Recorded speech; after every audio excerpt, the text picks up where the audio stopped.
Coogs house. The Houston Cougars going to the Final Four as a big, big deal. And there's one thing they've got to keep an eye on if they want to make some noise and win this weekend.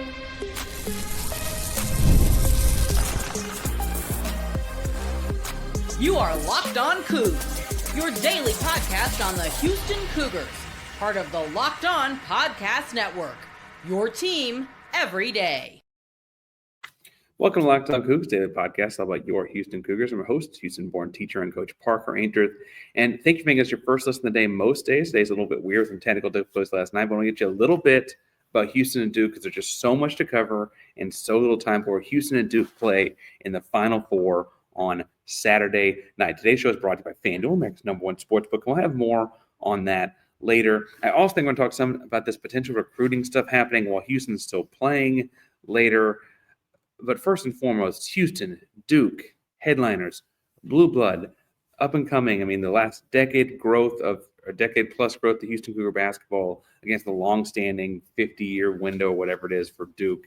That's the story of the Final Four right now. I mean, these two best teams in America. I'd pick either one of them to win the national championship if they weren't playing each other in it, obviously. I think it's a really dynamic matchup. All four teams, right, are top 10 all-time in KenPom rating, and KenPom has this weekend matchup actually with Houston as a 2-point underdog based on what they're saying. And I think Houston's going to flip the script on that, and they're going to do it by controlling the pace. That's that one word, pace. Now, Houston plays slow, even slower in terms of possessions per game, in terms of adjusted tempo, and all different analytical categories.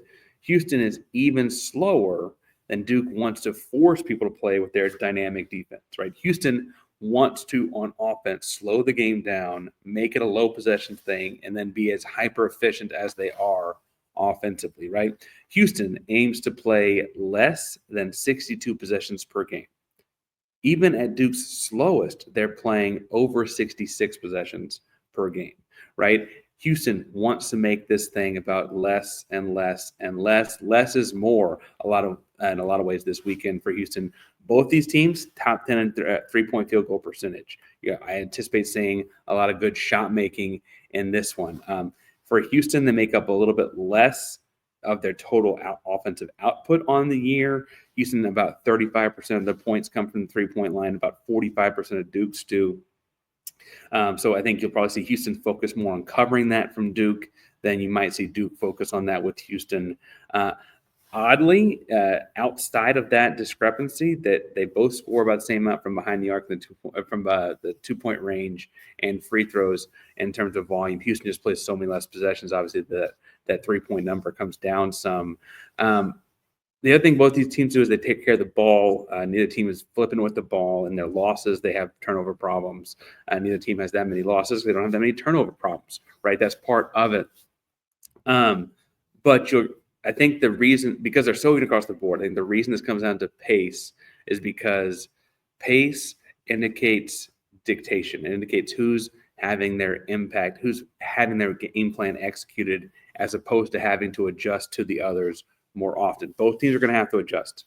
Scheyer going to have to adjust. Sampson going to have to adjust throughout the game to what the other team is doing. This is Sampson's third Final Four. This is Jon Scheyer's first as a coach. I think that's important here too. I think that's going to play into how they make those adjustments. For instance, Houston loves the double and put ball pressure out there. Loves it, loves it, loves it, right? I don't think that, Duke is unprepared for that. I think Duke is going to know that's coming. I think you're going to catch them off guard, right?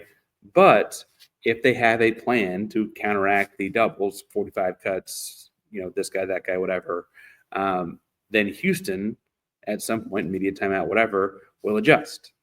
The adjustment game starts. Once the adjustment game starts moving, again, Sampson's been here a lot longer, done this a lot before, and had a lot of success doing it. That's why I think they're going to continue to keep the game slowed down. They're not going to let Duke speed them up and get them out of that. They're just going to adjust at the next situation and all those kinds of things. I see a lot of talk about like who handles the ball for Duke, and if it's Knipple or Proctor or Sion.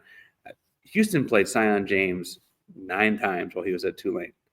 They forced him into over 20 turnovers across those 9 games. He shot poorly. Like, Houston's seen what Zion James can do. Houston saw Proctor and Duke a year ago. I guess it saw what Scheyer was coaching up a year ago. Very different roster outside of like Proctor and one other guy, right? But I think that Houston's going to be ready for those kinds of things as well. Obviously, the puzzle pieces fit together differently in Durham than they do anywhere else, wherever they were beforehand. But I do think that you'll see a sizable amount of intentionality in what Houston's trying to force Duke to do, and I think that's going to continue to control the pace in this game. I also think the big matchup in that is going to be J'Wan Roberts slowing down Cooper Flagg. Obviously, there is a containment strategy to Cooper Flagg, not a shutdown strategy. He's that good, right? I would argue the same thing about Houston guys, but as far as what Houston's got to prepare for, they're going to be finding ways to contain Cooper Flagg and get the ball out of his hands some, or get the ball into certain spots them only, or whatever, right? J'Wan Roberts, I think, gets that matchup out the gate. It's a really important matchup for Houston. Last year, Filipowski's is obviously a very different player, but on one leg with one hand and playing 39 minutes or whatever that week, and playing a double overtime game the week before or whatever, like J'Wan Roberts held Filipowski to 16 points and 9 rebounds. And for what it's worth, Houston was only down by 3 with a shot to win that game at the end of it. I think that's really, really important to remember, as it sounds like you might be able to hear the storms happening around right now. Hopefully that's not the KLV, so it's all good. But that I think is actually a combination that I feel like J'Wan Roberts is going to really do really well in, as well as anyone that Cooper Flagg's played this year, right? Obviously, Janai Broom is a pretty talented guy as well. That was early in the season for Duke. I think Cooper's a different guy now. I also think J'Wan Roberts has had a week to prepare for this, right? They played on Sunday, had their way with things on Sunday, had Sunday afternoon to kind of enjoy it, and they were very focused, like legitimately before they walked off the floor on Sunday. And so I think that you've had a lot of preparation for J'Wan Roberts leading up to this. I think you're going to see a pretty good game out of him as long as you let him play in that one. The other combination, though, I think that helps that a lot is going to see how Houston's center combo between Tugler starting, Ja'Vier Francis coming off the bench, plays against Duke's bigs. Duke's got some big bigs, 7'2" kind of guys, right? And, when we've seen Houston struggle, the handful of losses, et cetera, it's been when those guys, Ja'Vier and JoJo, don't have a whole lot of offensive production.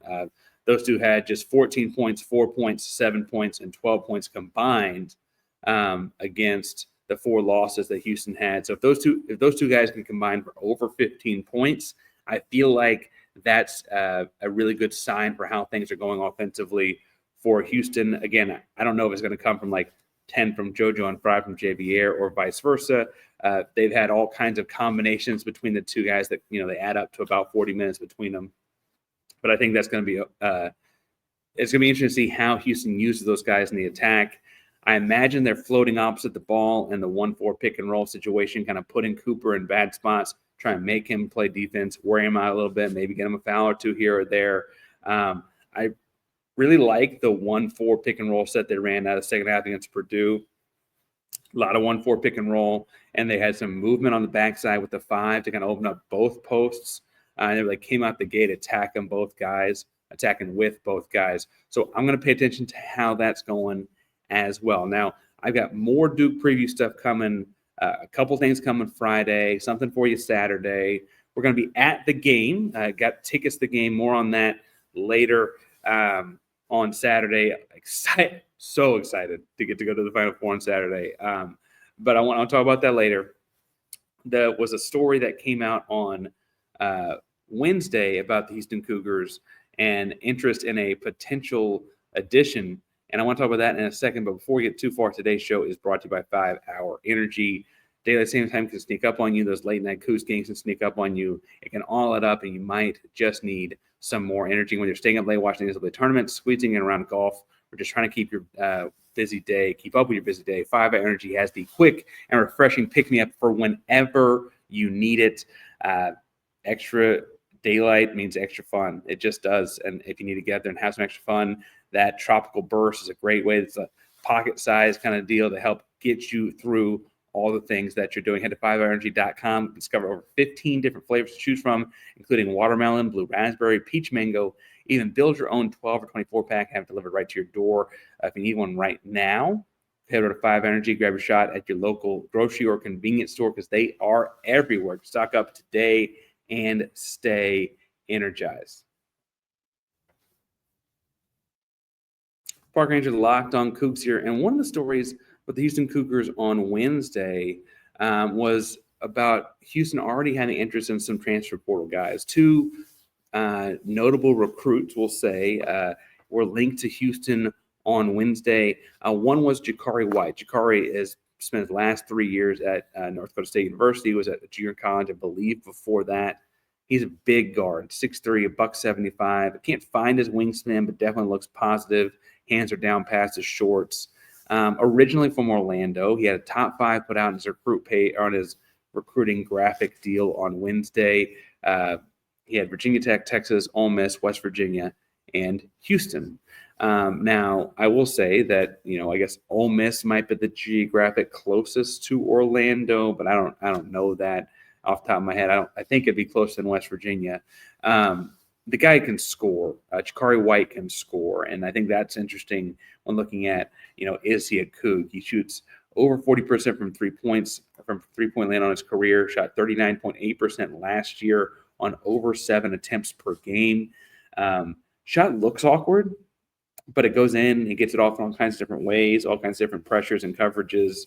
It was top 10% in points per spot up last year at 1.23 points per spot up. So every time he spots up, you can assume he's going to get 1.23 points. And that really mathematically just means that he's making more than 1 out of every 3 post spot up shots, right? Which is important in the way Houston plays offense because you get downhill at that point guard. That's Kingston, Isaiah, whoever next year, Emmanuel, whomever again, right? Kick it back out to him. Aggressive in transition. I like the way he attacks the rim at 6'3" in transition. Jacari White, that is. And I think the biggest thing that he would fit into Houston with is he's an all-conference defender. And I think that obviously North Dakota State's a little bit different level of basketball, but he is an all-conference caliber defender. I think that that's kind of where he fits in the most as a role-playing kind of guy that comes in 3-and-D, that kind of stuff for Houston. Houston will need that, the kind of guys they have next year that can attack off the bounce. So I'm interested in that.